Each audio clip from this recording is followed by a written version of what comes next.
오늘 설교 본문의 타이틀이 엘리사의 기적이라고 적혀 있습니다. 이제 엘리야의 후계자가 돼서 이스라엘 공동체에 나타나게 된 엘리사가 처음에 한 두 가지 일이 오늘 본문에 기록되어 있지요. 그런데 이 두 가지 일의 성격이 하나는 살리는 일이고 하나는 뭐예요? 죽이는 일이에요. 하나는 살려요. 그런데 또 하나는 죽이는 이야기가 적혀 있어요. 전자가 축복이라면 후자는 저주와 심판에 해당되겠죠. 이건 엘리사 사역에서 볼 수 있는 생명과 심판이라는 두 가지 사역의 특성을 우리에게 보여주는 겁니다. 다시 말해서 엘리사는 앞으로 어떻게 해야 할 사람이냐? 사람을 살리기도 하지만 심판도 할 거다. 그렇게 얘기하는 거죠. 베드로 사도가 베드로전서 2장에서 예수님을 산돌에 비유하시죠. 산돌이신 예수께 나가자. 그렇게 얘기하면서 그 산돌에 대한 설명을 하지요. 이렇게 하죠. 베드로 사도가 건축자들이 버린 돌을 하나님이 들어서 시온에다가 뒀다. 근데 이 시온에 둔 하나님의 돌의 특성은 뭐냐? 어떤 사람에게는 심판의 돌이 되지만 어떤 사람에게는 모퉁이 돌이 된다. 그렇게 성격을 설명하죠. 그래서 어떤 사람에게 예수님의 사역은 영생을 가져다 주지만 어떤 사람에게는 심판이 되고 저주가 될 거다. 그것이 베드로 사도가 예수님의 사역의 성격을 얘기하는 거예요. 정말 예수님은 어떤 사람에게는 생명의 주님이 되셔요. 우리에겐 생명의 주님이시죠. 그러나 어떤 사람에게는 예수님은 심판의 주님이 되시는 거죠. 그래서 산돌이신 예수께 너희는 나가라. 이것이 베드로 사도의 비유죠. 마찬가지로 지금 열왕기서 저자가 앞으로 이제 3장부터 시작해서 13장까지 엘리사의 전반적인 사역이 시작될 것인데 그 전반적인 사역이 시작되기 전에 마치 맛보기처럼 엘리사의 사역의 특성이 무엇이냐? 어떤 사람에게는 생명을 가져다 주지만 어떤 사람에게는 심판을 가져다 주는 사역이 될 것이다.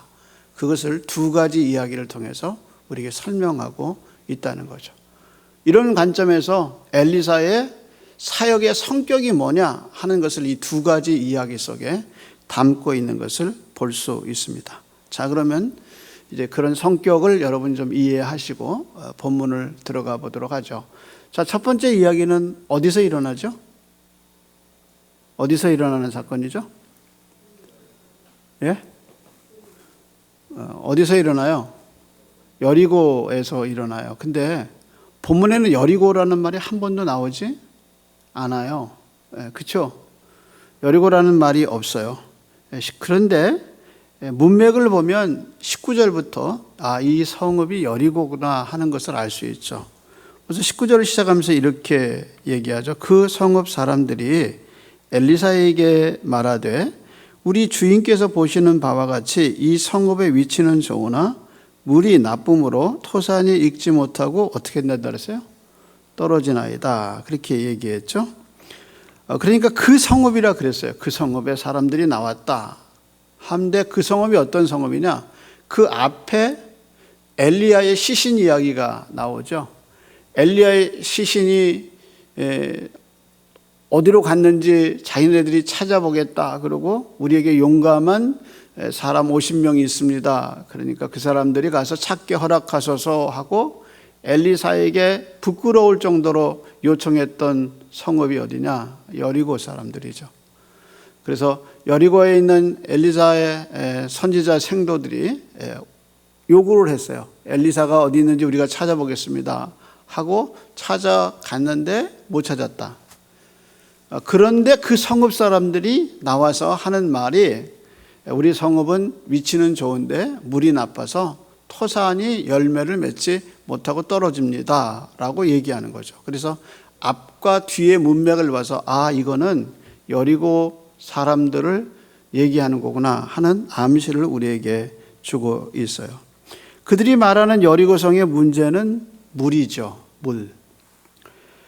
물이 나빠서 열매를 맺지 못하고 떨어진다. 정상적인 열매가 안 된다는 거죠. 이런 여리고성의 문제는 우리로 하여금 리마인드 시키는 사건이 있어요. 그 사건이 뭐냐? 여리고성 사건이죠. 여호수아가 가나안 땅에 들어가려면 반드시 지나가야 하는 땅이 성이 이 여리고성이죠. 그래서 여리고성을 이제 함락시켰어요. 맨 마지막에 여리고성에 대해서 여호수아가 뭐라고 얘기해요? 이렇게 얘기하죠. 누군가 일어나서 이 성읍을 건축하는 자는 그다음 말이 여호와께 저주를 받을 것이다. 그리고 그렇게 이 얘기를 합니다. 누구든지 일어나서 이 여리고성을 건축하는 자는 여호와 앞에서 저주를 받을 것이다. 이제 그 저주가 생각이 나는 거예요. 그러면서 여리고성에 물이 우연히 이렇게 된 것은 아닐 것이다 라는 생각을 우리에게 하게 하지요. 그래서 문제는 이제 물이 나빠서 토산이 맺지를 않는데 이게 오래된 이 성의 문제입니다. 보기는 괜찮은데 꽤 괜찮은 사람 같은데 뚜껑 열고 보니까 형편없는 사람입니다. 이제 이 성이 그렇게 위치는 좋은데 물은 나빠서 열매를 맺지 못합니다. 이게 그런 거죠. 100그루를 심었는데 열매 맺는 거는 10%도 안 되는 거예요. 죽을 똥 살똥 애썼는데 거둬들이는 건 없어요. 근데 이제 축복이라는 게 뭐예요? 하나를 뿌렸는데 30배, 60배, 100배의 결실이 되는 거. 그게 축복이잖아요. 그러니까 이제 저주는 뭐냐? 하나님의 심판의 그 상징은 뭐냐? 심판의 상징은 그거예요. 굉장히 많던 성읍의 사람들이 소수가 되고, 그리고 열매가 죽도록 애를 썼는데 거두는 열매는 별로 없다. 이것이 이제 하나님이 인간사에 내리는 심판의 모양 중에 하나죠. 그것처럼 여리고성이 지금 그 열매를 거둬들이지 못하는 거예요. 자, 그럼 이 문제를 어떻게 해결했느냐? 그래서 엘리사가 하는 말이 새 그릇을 갖고 와라. 그리고 새 그릇에 뭘 담아왔어요?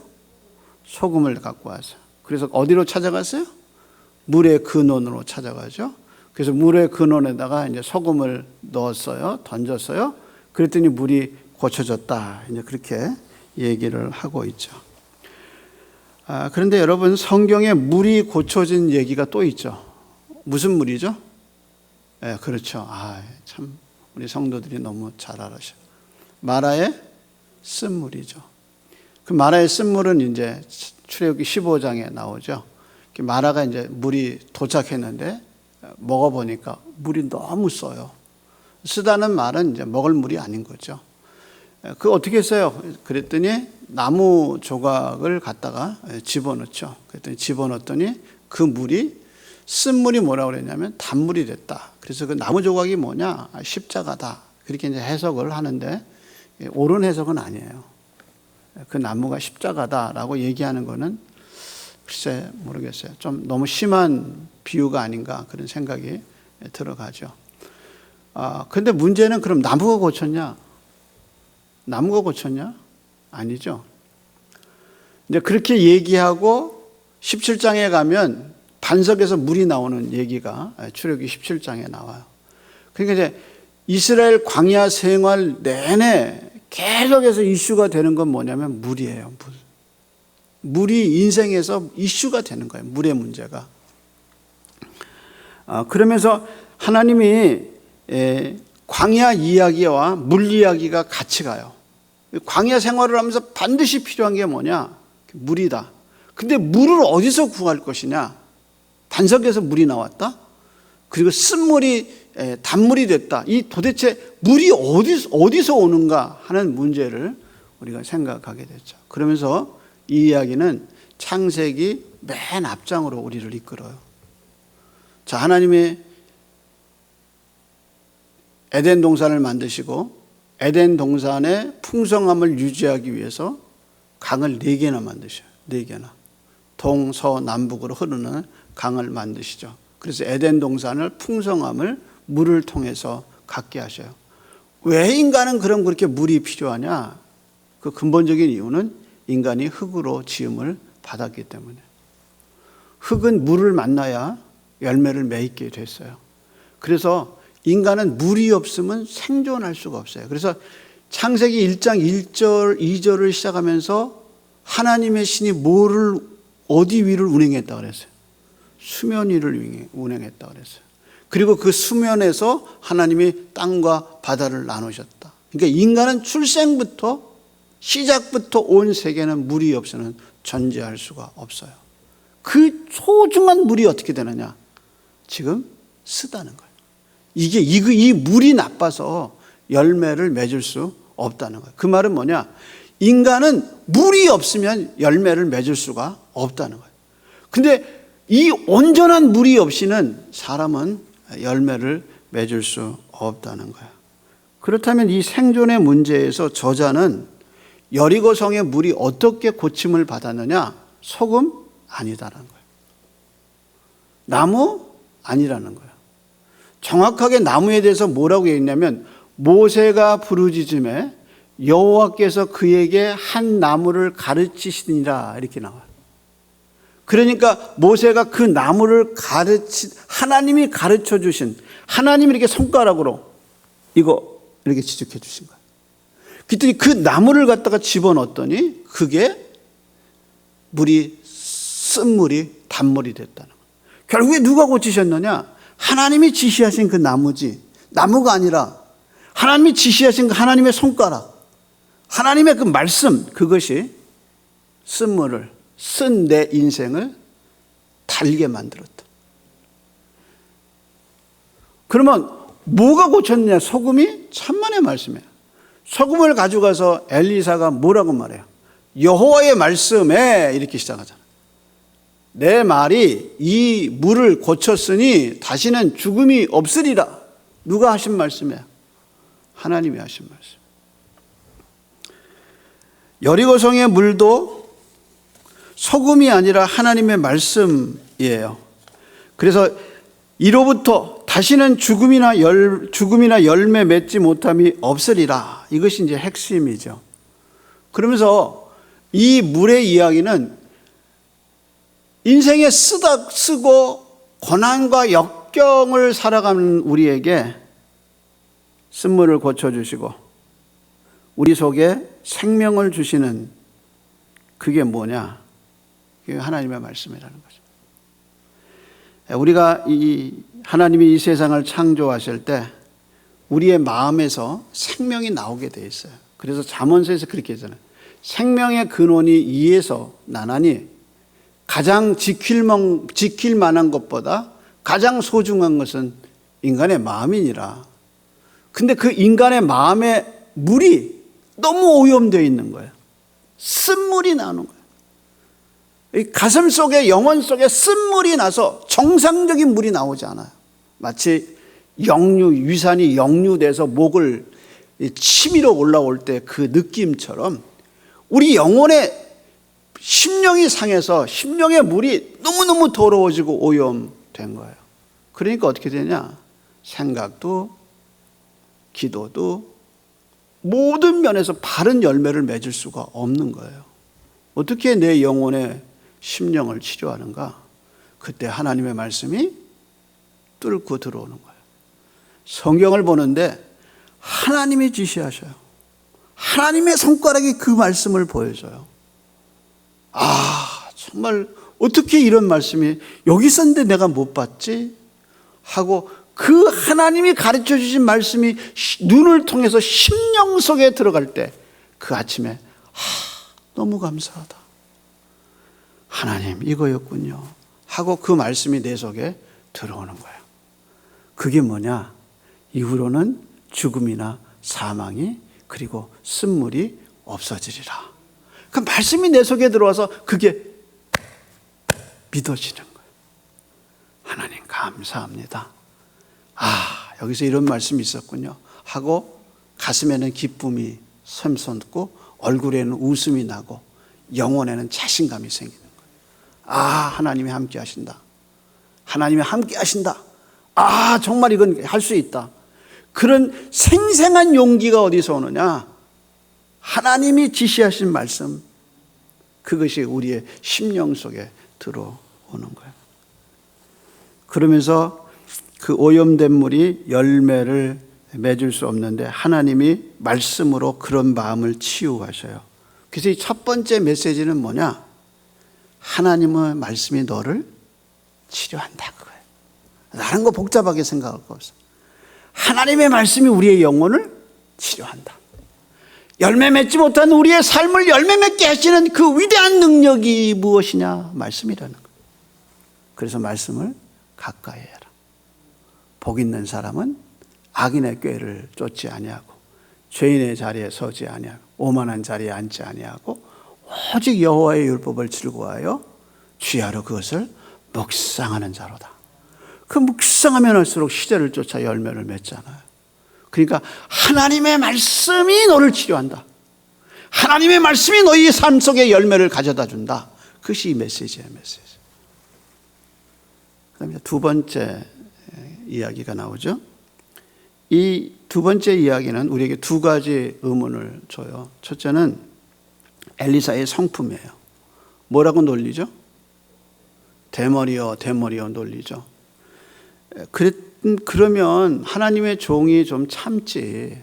그렇잖아요? 아니, 누가 제 머리 보고 머리 빠졌다고 대머리라 그러면 머리 빠졌으니까 대머리라 그러지. 그렇잖아요? 그거 좀 참지. 그걸 못 참아서 성을 내느냐. 그래서 성내에서 어떻게 이룰 수 있느냐. 하나님의 종으로서 성품에 문제가 있다. 이렇게 이제 해석을 하면 그게 또 해석이 되는 거예요. 그래서 지 맘대로 해석하는 거죠. 그래서 이 본문을 보면서 느끼는 의문은 야, 이거 엘리사에게 성품에 문제가 있지 않느냐라는 의의를 제기할 수 있는 거예요. 두 번째는 대상자예요. 본문은 뭐라고 강조하냐면 작은 아이들이라고 강조하죠. 그래서 죽은 아이들의 수가 몇 명이냐? 작은 아이들인데 그 수가 몇 명이에요? 42명이에요. 이게 난리 나는 거예요. 요즘 이렇게 만약에 이런 일이 벌어졌다. 근데 골목을 신방 가는데 어떤 목사님이 신방 가는데 대머리라서 뒤에 동네에서 놀던 애들이 대머리 목사님 대머리야 그랬는데 화를 내서 거기서 들개가 쳐들어와 가지고 애들을 물었다. 난리 나는 거죠. 난리 나. 근데 42명이 죽어요. 자, 그러면 이게 도대체 곰 2마리가 나와서 이런 작은 아이들을 죽일 수 있는가? 도대체 오늘의 시각에서 이 본문을 어떻게 해석해야 되느냐 하는 고민이 들죠. 우선 이런 일이 일어난 장소가 어디예요? 어디예요?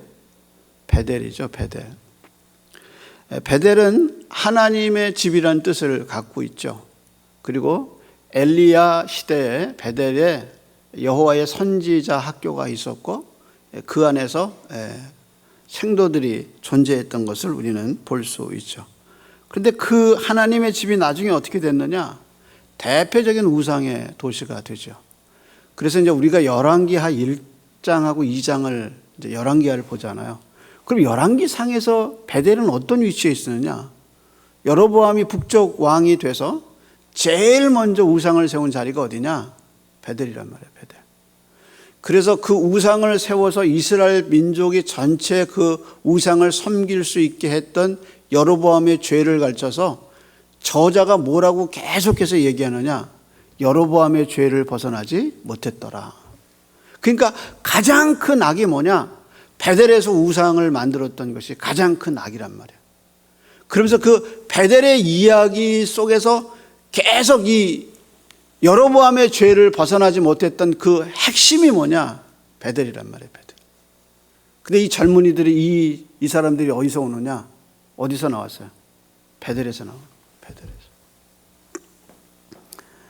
따라서 왕국이 망할 때까지 그 죄에서 벗어나지 못했다는데 그 아이들이 어디서 나오느냐? 여기서 베델에서 나와요.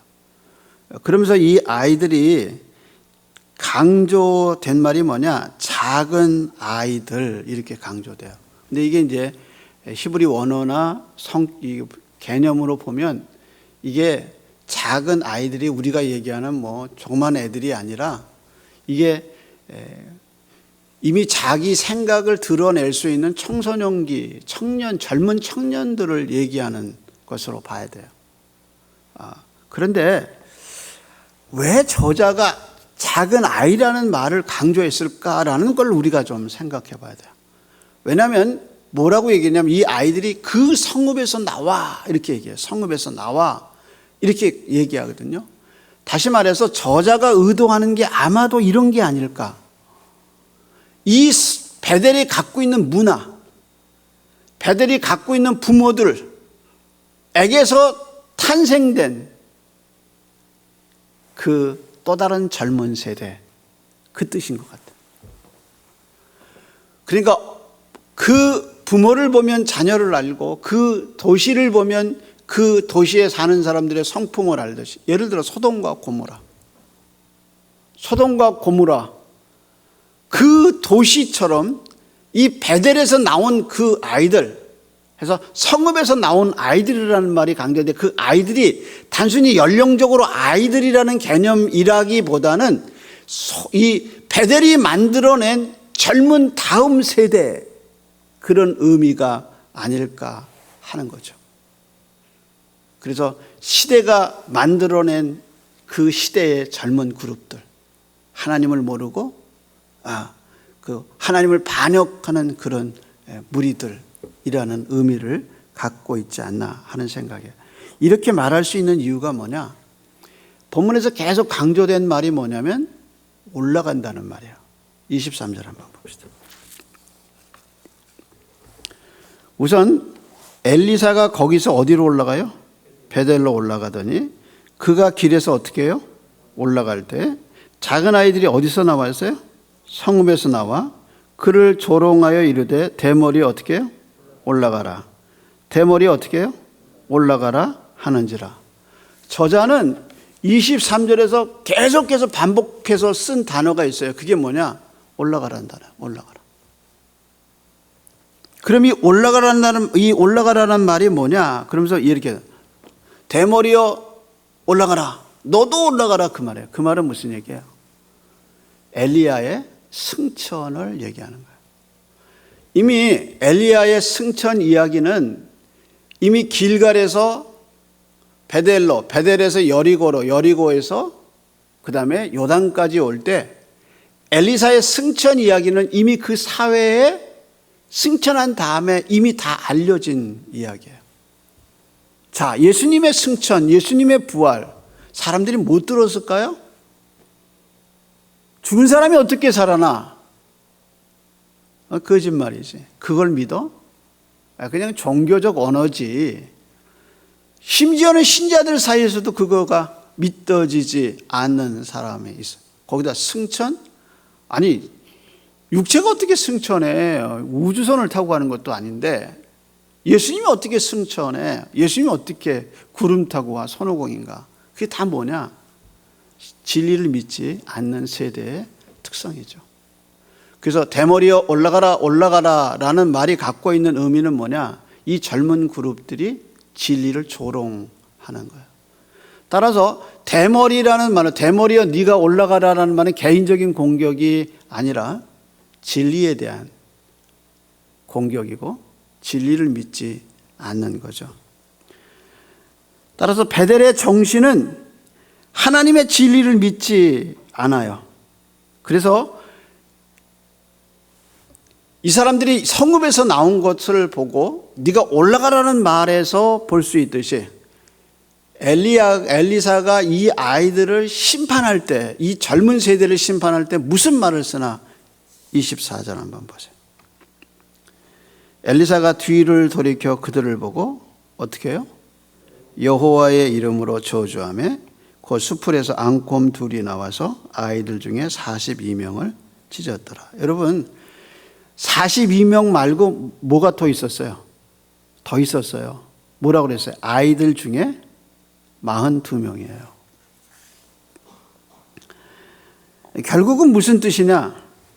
엘리사의 이 사역은 앞으로 그가 할 하나님의 이름으로 이루어질 심판의 사역, 그것을 적나라하게 보여주는 거예요. 그래서 그 나온 아이들 젊은 세대 그룹 중에서 진리를 조롱하고 진리를 믿지 않고 진리를 거역했던 42명의 심판처럼 앞으로 엘리사의 사역은 하나님의 심판을 나타낼 거라는 거죠. 그래서 진리는 믿는 자에게는 생명이지만 믿지 않는 자에게는, 조롱하는 이들에게는 하나님의 무서운 심판이 올 것이에요. 그래서 베드로는 이야기했어요. 하나님의 집에서 심판이 되면 믿지 않는 사람들의 심판은 얼마나 무서울 거냐라고 우리에게 얘기하죠. 결국에는 진리에 대한 심판이에요. 하나님의 진리를 조롱하고 하나님의 진리를 거슬렸던 모든 세대와 사람에 대한 하나님의 심판은 마지막 날의 심판으로 하죠. 그래서 엘리사의 이 이야기는 생명을 가져다 주나 어떤 얘기는 심판을 가져다 주는 이 분명한 서론적 엘리사 사역의 성격을 우리에게 얘기해 줘요. 그러면서 이야기가 여기서 끝났으면 되는데 저자는 또 다른 얘기를 우리에게 해주고 있어요. 그것이 25절입니다. 뭐라고 얘기하죠? 엘리사가 거기서로부터 어디로 가요? 갈멜산으로 가고 거기서 어디로 돌아와요? 사마리아로 돌아왔더라.